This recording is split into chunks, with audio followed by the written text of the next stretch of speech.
How do you even tell a story of someone completely changing who they are? Not with a bunch of exposition, but with pure chaos. We're about to piece together a character's entire journey, from a terrified nobody to a master killer, using only these fragmented bits of dialogue pulled straight from the middle of gunfire and car chases. So let's dive in and see how this whole thing plays out. And that really is the big question here, isn't it? We're going to see how someone can be so completely reforged by violence and revelation. And the journey, it doesn't start with a bang. It starts with a whimper. So, let's meet our guy. But yeah, forget any idea of some hero showing up. At the start, he's just a man named Wesley, and he's caught in a whirlwind that he absolutely cannot understand. His identity is simple, and he is terrified of letting it go.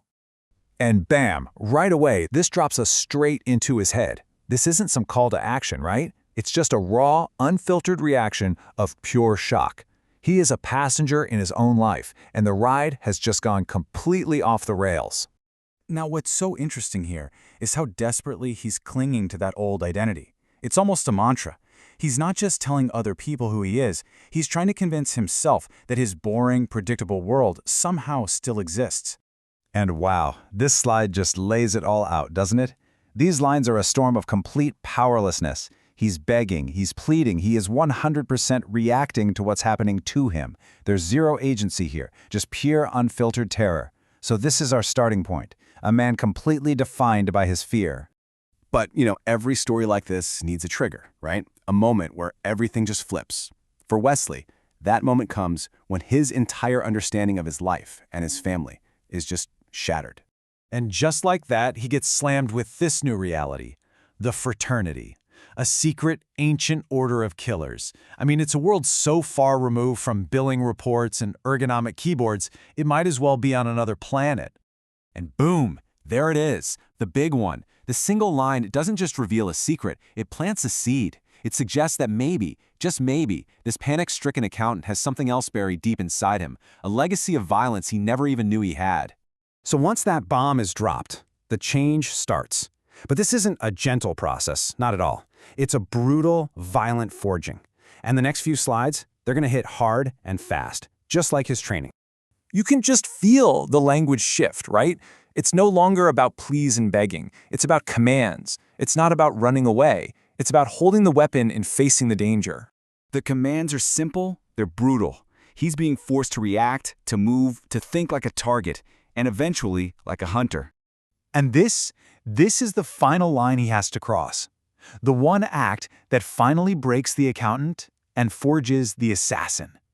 He is literally becoming someone else.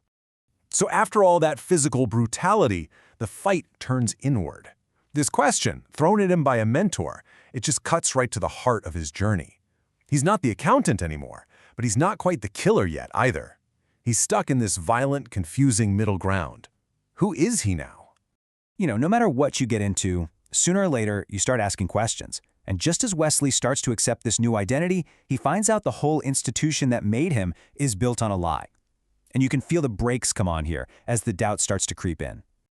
This really shows you the two sides of the coin, doesn't it?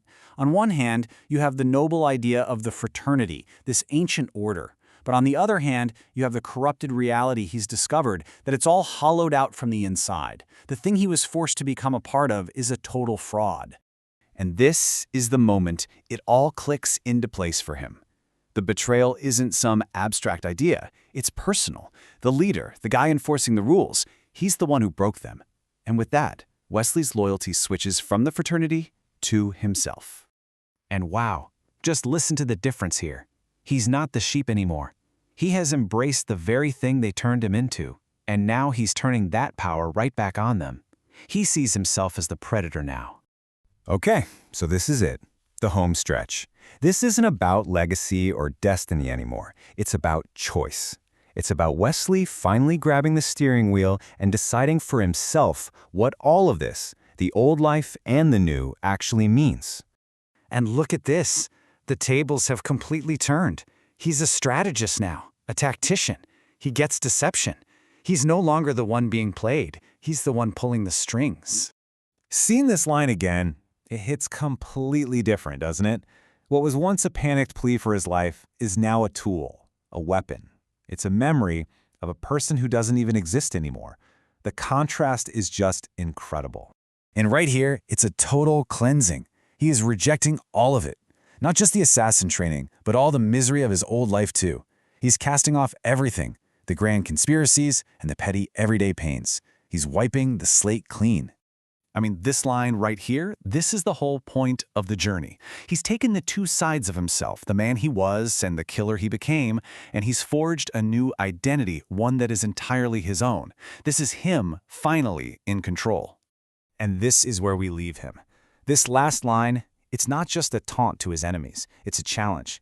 It turns the entire story outwards, almost breaking the fourth wall and asking us to think about our own lives. After watching this entire, violent, chaotic transformation, what does it really mean to take control? It's a powerful question to end on.